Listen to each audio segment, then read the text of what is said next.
Oi pessoal, tudo bem? Espero que sim. Bom dia, boa tarde ou boa noite, depende de quando você vai estar vendo esse vídeo.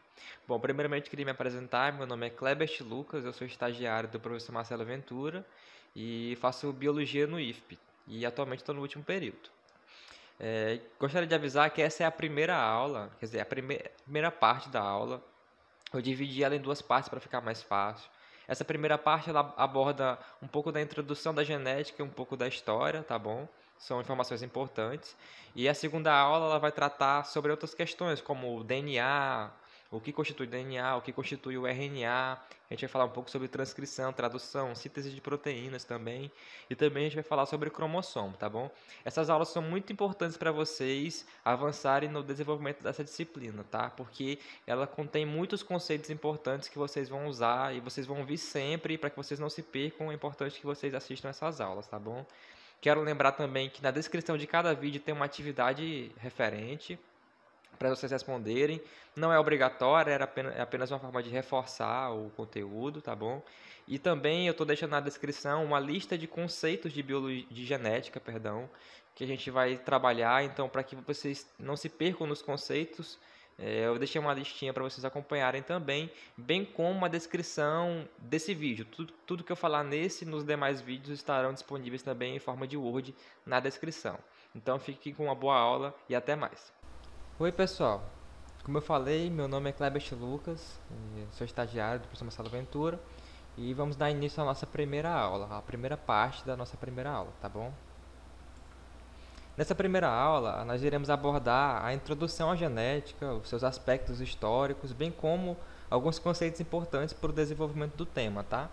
Vale lembrar que o tema dessa aula já foi discutido pelo professor Marcelo nas primeiras videoaulas dele. Perdão, passei sem querer. Entretanto, eu fiz uma abordagem diferente, falei de algumas coisas que ele não falou, o slide também é um pouco diferente, então sugiro que assistam e vai ajudar vocês a elucidar alguns conceitos, alguns raciocínios que vocês vão ver um pouco mais para frente que vão ser trabalhados aqui nessas aulas. Então eu peço que, se puderem, assistam, por favor. Os livros básicos que eu estou usando para a produção dessas aulas e de questões são esses três. Então, eu sugiro que vocês acompanhem todos os três. Todos estão disponibilizados na descrição, tá bom? E é bom que acompanhando os três, vocês podem ver a linguagem que mais vocês acham adequado. Também vocês podem usufruir de todos os exercícios que vão ter ao longo dos capítulos. Então, sugiro que vocês baixem os três, estão na descrição, tá bom? Então, confiram assim que possível. Esse aqui é o sumário da nossa apresentação. Nós iremos falar nessa aula sobre evolução das ideias sobre hereditariedade, tá bom? Nós iremos falar sobre as bases celulares da hereditariedade um pouco mais para frente na segunda videoaula. Mas a primeira videoaula vamos falar alguns aspectos históricos e alguns conceitos também. Então vamos lá. Então, galera, nessa parte da disciplina a gente vai abordar, a gente vai trabalhar a genética, que basicamente é a área da biologia que estuda a transmissão do material genético ao longo das gerações, a natureza química desse material, bem como o seu modo de ação, tá? Você vai perceber a grande importância da matemática ao longo dessa disciplina, tá bom? Porque a gente vai trabalhar com conceitos como porcentagem, probabilidade, interpretação de gráficos e tabelas, então tudo isso a gente vai usar matemática. E também, quando a gente for estudar a composição das moléculas envolvidas nesse processo de transmissão de características, da hereditariedade, nós iremos ver também a importância da química. Então, nós iremos trabalhar muito com química e com matemática aliada à biologia, tá bom? Atualmente, a genética é uma das áreas da biologia que mais se tem desenvolvido, várias informações têm sido trazidas a respeito dos genes, dos mecanismos de herança biológica, tá? Que nós vamos entender o que é isso hoje. Entretanto, a genética, ou melhor, o entendimento da hereditariedade, ele já era interesse de muitas pessoas já há mais de 2000 anos atrás. Mas a genética, de fato, só teve um desenvolvimento, muitos consideram seu início de fato a partir de 1900, e vocês vão entender isso um pouco mais para frente quando eu for falar, tá bom? Mas vamos lá. Evolução das ideias sobre hereditariedade. A primeira hipótese que foi desenvolvida, sobre a hereditariedade, que se tem notícia, é a pangênese. Essa ideia foi proposta pelo filósofo Hipócrates, conhecido como o pai da medicina, tá? Há 410 anos antes de Cristo.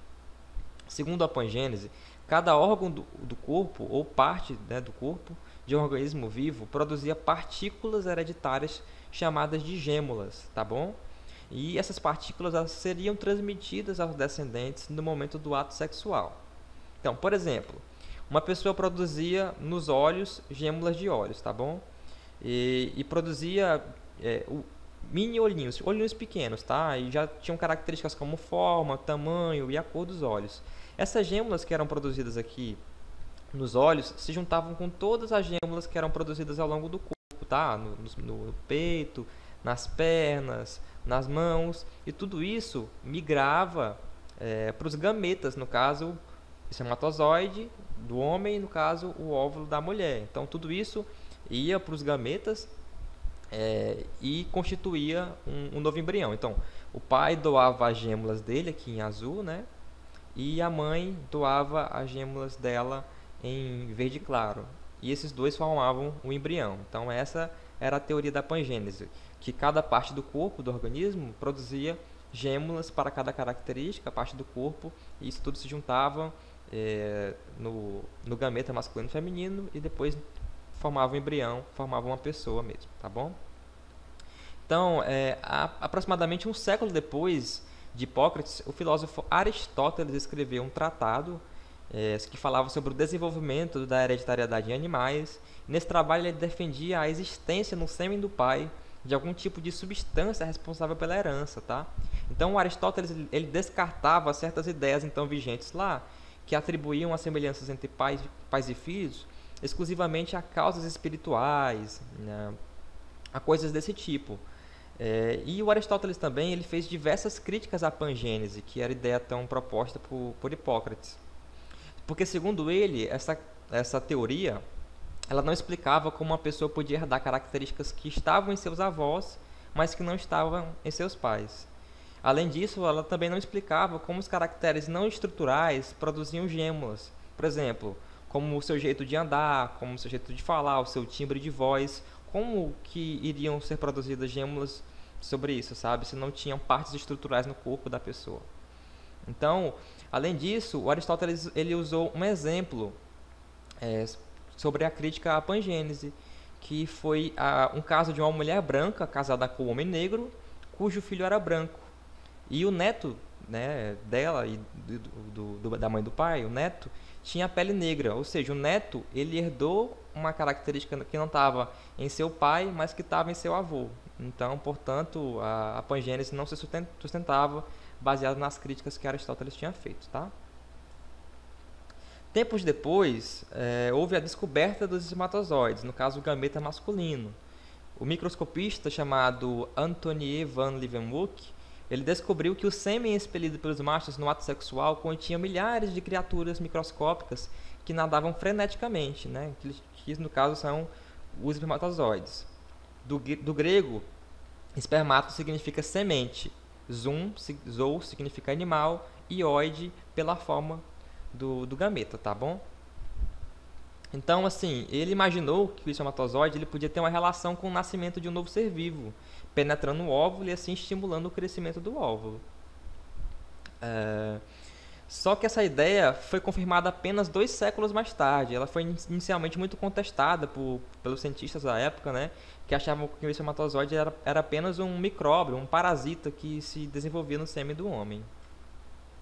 Outra teoria bastante importante é o pré-formismo, tá bom? Ou teoria da pré-formação, que foi, na verdade, essa teoria tinha 2 interpretações. Tinham os ovistas e os espermistas. Os ovistas, eles acreditavam que dentro do óvulo existia um ser pré-formado já, né? Por isso que vem o nome pré-formismo ou pré-formação, que dentro do óvulo já tinha um serzinho bem pequenininho. E enquanto isso, como eu falei, né? Espermistas e ovistas. Os espermistas, no caso, eles acreditavam que dentro do esperma, do espermatozoide, já tinha uma pessoinha formada dentro da cabeça. Então aqui vocês podem ver na imagem 2 um esboço, um desenho que mostra um serzinho pequenininho em posição fetal, né, dentro de espermatozoides. Esse serzinho, ele levava o nome de homúnculo. Então eles pensavam isso porque na época os microscópios não eram muito bons, então eles usavam um pouco da imaginação dele, porque eles sabiam que existia o espermatozoide, mas eles não conseguiam visualizar de fato o que estava dentro. Outra teoria importante é a teoria da epigênese. Do grego, epi significa depois e gênese significa origem, fonte da vida, tá? E ela também foi chamada de teoria da pós-formação. Ela foi formulada em 1759 em oposição à teoria da pré-formação, a que eu acabei de citar. Segundo a teoria da epigênese, os seres surgem pelo desenvolvimento da célula ovo ou zigoto, tá? Portanto, após a fecundação. Embora essa ideia já tivesse sido apresentada por Aristóteles quando ele estava estudando o desenvolvimento de galinhas, né? A teoria da epigênese ela só ganhou muita força na década de 1820 com os trabalhos de Carl Ernst von Baer, que ele, com base nos seus estudos que ele fez do desenvolvimento embrionário com coelhos e cães, o Van Baer conseguiu descrever não só os óvulos, mas também as fases do desenvolvimento embrionário. Então, essa teoria é uma teoria bem mais próxima do nosso entendimento em relação à pangênese, tá? Ainda no século XIX, foi demonstrado que os espermatozoides eles penetram o óvulo, assim confirmando a previsão de Leeuwenhoek. Logo em seguida, os estudos microscópicos mostraram que os espermatozoides eles se originam de células presentes em finos tubos, no caso, nos testículos. Então, eles já sabiam disso também. E gameta, né, a produção dos gametas, a palavra gameta significa gamos, tá? Então significa união, casamento. Então essas foram algumas das teorias que foram formuladas para explicar, entender a hereditariedade, tá? Agora nós vamos ver uma pessoa muito importante no estudo da hereditariedade, no estudo da genética, que é Gregor Mendel, tá? Antes da gente conhecer ele de fato, a gente vai ver algumas outras coisas. Mas Gregor Mendel e os fatores hereditários, tá? Em 1676, um pesquisador botânico chamado Nehemiah Grohl, ele revelou que algumas plantas elas se reproduzem sexualmente usando pólen de células sexuais masculinas. Então, aqui, essa parte aqui fica numa flor, tá bom? Deixa eu colocar outra imagem aqui, ó. Olha esse esqueminha aqui, ó. Aqui é uma representação de uma flor. Essas partes aqui em laranja com a bolinha vermelha são as representações das partes sexuais masculinas da flor. Enquanto essa aqui do meio, ó, número 5, ó, isso aqui é a parte sexual feminina. Então, ele disse que o pólen pode ser encontrado nas anteras, que são esses locais aqui vermelhos, onde guardam os grãos de pólen. Esses grãos de pólen, eles caem... o grão de pólen é produzido aqui na antera. Depois de um tempo, esse grão de pólen ele cai aqui em cima dessa estrutura, que no caso é a estrutura reprodutiva feminina, que no caso é o estigma, e aqui ele vai formar um tubo bem grande, uma das células, no caso, cada grão de pólen tem 2 células, tá bom? Cada um desses grãos de pólen amarelozinho aqui, ó, tem 2 células, e quando ele encostar aqui, quando o grão de pólen encosta aqui, ó, ele cria um tubo até o ovário da flor, que é aqui embaixo.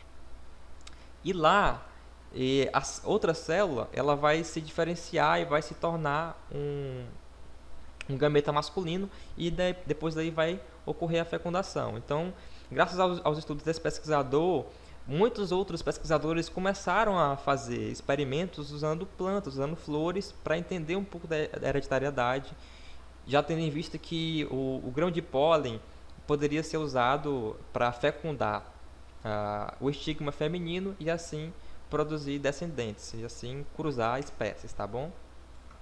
Então, com essas informações, vários botânicos começaram a estudar, certo? Fazer experimentos cruzando plantas e criando híbridos, incluindo o mais famoso deles, que no caso é o monge austríaco chamado Gregor Mendel. O Gregor Mendel ele descobriu os princípios básicos da hereditariedade. Os experimentos de Mendel, com ervilhas cultivadas no jardim do mosteiro, que no caso é esse mosteiro aqui, ó, aqui onde hoje tem um museu sobre o Mendel, tá? Então foi aqui que ele fez as experiências dele usando ervilhas que a gente vai citar na videoaula sobre primeira lei de Mendel. A gente vai falar um pouco mais dele lá, tá bom? Então, nessa imagem 2, vocês podem ver aqui a entrada do mosteiro, que se encontra lá na República Tcheca, tá? Nesse tempo aqui ainda poderia aglomeração, hoje não pode mais, mas enfim. E aqui uma imagem do Gregor Mendel, tá bom? E aqui em cima também outra animação.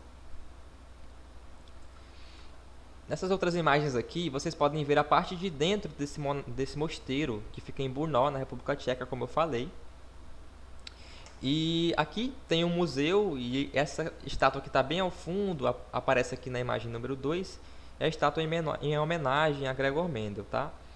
Então, assim, as conclusões que Mendel teve com os estudos dele foram pouco divulgadas na comunidade científica. Os estudos que ele fez, tudo foi muito pouco divulgado porque as pessoas não entendiam o que Mendel estava falando, a importância do que ele tinha descoberto, tá? Mas a gente sabe hoje que as informações que ele colheu, as pesquisas que ele fez, são a base para o nosso entendimento atual sobre hereditariedade. Por isso que ele é considerado o pai da genética, tá? Então a gente vai falar um pouco mais sobre Mendel e sobre seus trabalhos na videoaula, na terceira videoaula no caso, né? Porque vai ser a número 2. Então lá a gente vai falar um pouco mais dele. Aqui a gente só citou um pouco de quem foi Gregor Mendel, que foi um monge, e depois a gente vai falar um pouco mais, tá? Outro marco importante para o avanço da genética foi a teoria cromossômica da herança, de 1920, que segundo o qual os fatores hereditários que foram estudados por Mendel, ou seja, o que define as suas características, o que define as características de um indivíduo, tudo isso, as informações genéticas estavam presentes no cromossomo. Então, esses fatores já eram chamados de gene nesse tempo, tá bom? Na década de 1940, foram obtidas as primeiras evidências sobre a substância hereditária que era o ácido desoxirribonucleico, o famoso DNA. Já em 1953, James Watson e Francis Crick, dois pesquisadores, eles proporam um formato de como era esse DNA, esse ácido desoxirribonucleico, tá? E isso consistia em uma dupla hélice, ou seja, a fita de DNA é em forma de hélice, por isso que ele tem esse formato em espiral, e é formado por duas fitas que se conectam por bases nitrogenadas. Vocês vão entender isso na aula número 2, tá bom, pessoal? Então, essa primeira aula, ela fica por aqui. É mais uma aula introdutória, falando de alguns aspectos históricos e também falando sobre algumas descobertas, alguns feitos de alguns pesquisadores. A partir da segunda aula, no caso, da segunda parte da primeira aula, nós iremos adentrar falar sobre o DNA, entender o que é o DNA, como ele se forma, quais são as estruturas que compõem o DNA, qual a diferença do DNA para o RNA. Então, espero que vocês acompanhem. E obrigado por assistir essa aula até agora e fiquem com a próxima aula.